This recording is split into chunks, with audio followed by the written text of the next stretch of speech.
160 metre മുതൽ 6 metre വരെ ഉപയോഗിക്കാമെന്നർത്ഥം. HF band മുഴുവനും 6 മീറ്റർ VHFൻ്റെ ലോവർ പാർട്ടല്ലേ അതും കവർ ചെയ്യുന്നുണ്ട്.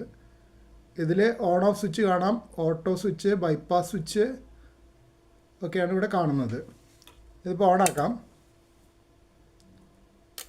ഓണായി വരുമ്പോൾ അതിൽ കാണിക്കുന്നുണ്ട് ഏത് ഡിസൈനാണെന്നുള്ളത്. പിന്നെ SWR0 ഒക്കെ കാണിക്കുന്നത് ഇപ്പോൾ സിഗ്നൽ ഇല്ലാത്തതുകൊണ്ടാണ്.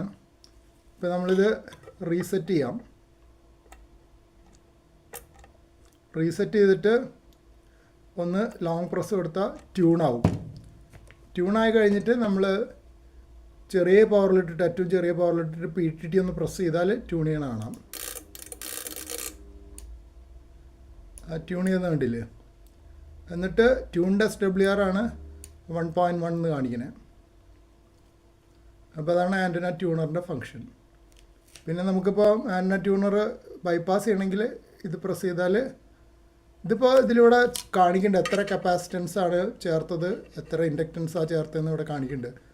110 പൈക്കോഫാരഡ് കപ്പാസിറ്റൻസും 0.16 മൈക്രോ ഹെൻറി ഇൻഡക്റ്റൻസുമാണ് കാണിച്ചിരിക്കുന്നത്.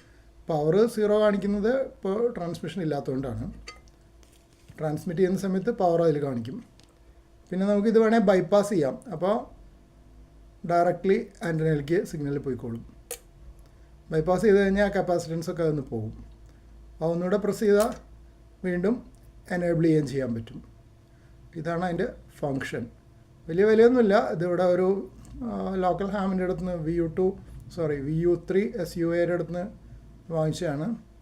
ഇതിൻ്റെ ഉള്ളിലത്തെ സർക്യൂട്ടൊക്കെ പിന്നീട് വേണേൽ താല്പര്യം ഉണ്ടെങ്കിൽ പറഞ്ഞാൽ കാണിച്ചു തരാം. ഞാൻ മുമ്പ് ഒരു വീഡിയോ എടുത്ത് വെച്ചിട്ടുണ്ട്.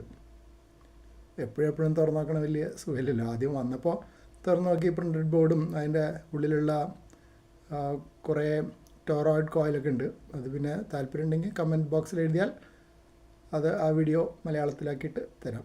ഇതിൻ്റെ ബാക്ക് സൈഡാണ് ആൻറ്റന കണക്ട് ചെയ്യേണ്ട കേബിൾ കാണാം. പിന്നെ ഗ്രൗണ്ട് വേണേൽ കണക്ട് ചെയ്യാൻ ഞാൻ കണക്ട് ചെയ്തിട്ടില്ല. കാരണം എൻ്റെ ആൻറ്റന കേബിൾ റേഡിയോയുടെ അവിടെ ഗ്രൗണ്ട് ചെയ്തിട്ടുണ്ട്. പിന്നെ TX എന്ന് കാണുന്ന ട്രാൻസ്മിറ്ററിലേക്ക് കണക്ട് ചെയ്യുന്നത്, ട്രാൻസീവറിലേക്ക്, അതായത് നമ്മുടെ റേഡിയോയിലേക്ക്. പിന്നെ ഇതാണ് ഇതിന് വേണ്ട 12 വോൾട്ട് പവർ സപ്ലൈ. അതിനൊരു അഡാപ്റ്ററും കൂടെ അതിൻ്റെ കൂടെ തന്നിട്ടുണ്ട്.